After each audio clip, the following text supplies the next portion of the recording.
Tout le monde te parle du prix des licences, mais personne ne te parle de ce qui vient après. Et c'est là où les budgets explosent et que les entreprises meurent. Bonjour, c'est Ganoui de Créer Société Dubaï. Je suis juriste, je suis spécialisée en création de sociétés aux Émirats Arabes Unis et ça fait plus de 8 ans que je suis installée aux Émirats. Cela fait donc 8 ans que je vois les commentaires sur Facebook. J'entends également la communauté entrepreneuriale des Émirats Arabes Unis parler d'une seule chose, du prix des licences.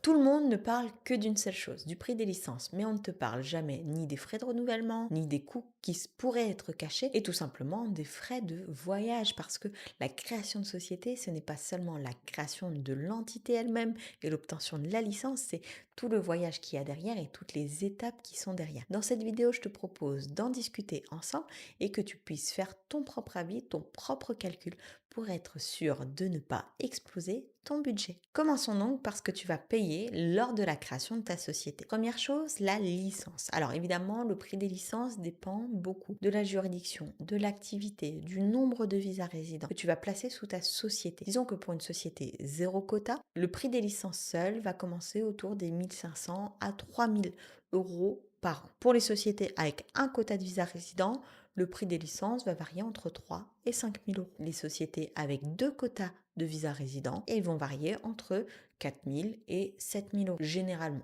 Donc ce sont des moyennes, mais tu vois, c'est quelque chose qui est assez progressif. Donc ce que tu vas payer lors de la création de ta société, c'est ce qu'on appelle la licence, l'autorisation pour une société d'exercer.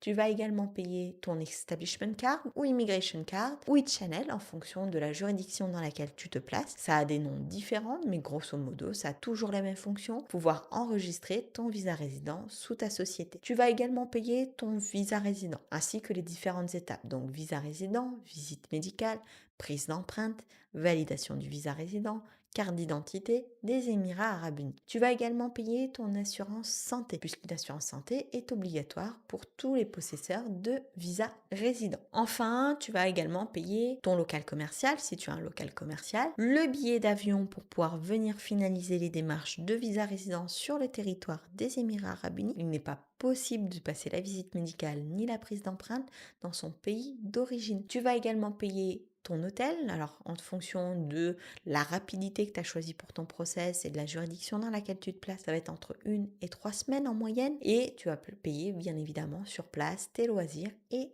la restauration ainsi que les transports. Donc c'est important de le budgéter. Ça c'est pour la création de ta société. Mais il y a des frais de renouvellement. Quels sont ces frais de renouvellement? Tu renouvelles ta société tous les ans, donc on renouvelle sa licence tous les ans, son establishment card tous les ans.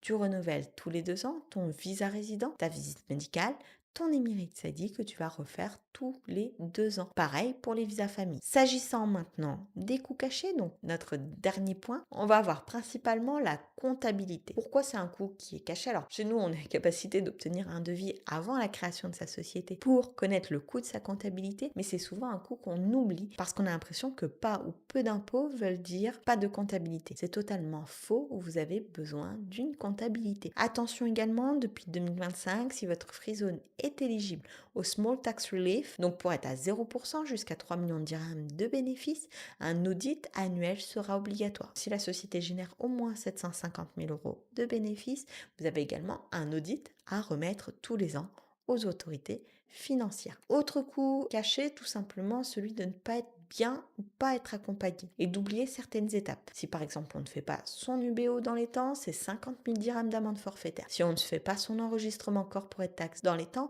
c'est 10 000 dirhams d'amende. Et si enfin on ne fait pas sa déclaration de corporate tax dans les temps, là on part sur une amende mensuelle qui est en moyenne de 500 dirhams. Voilà ce que je voulais vous dire sur les coûts initiaux, les coûts de renouvellement et les coûts cachés. Sachez que lorsque vous prenez rendez-vous avec mon équipe et moi-même, on vous donne un devis qui intègre tous ces éléments, y compris les frais de renouvellement annuels et biannuels. Et l'obtention de ces devis est complètement gratuite et sans engagement via le lien de rendez-vous présent en description de cette vidéo. Sur ce, je vous souhaite le meilleur et je vous dis à très vite dans une prochaine vidéo.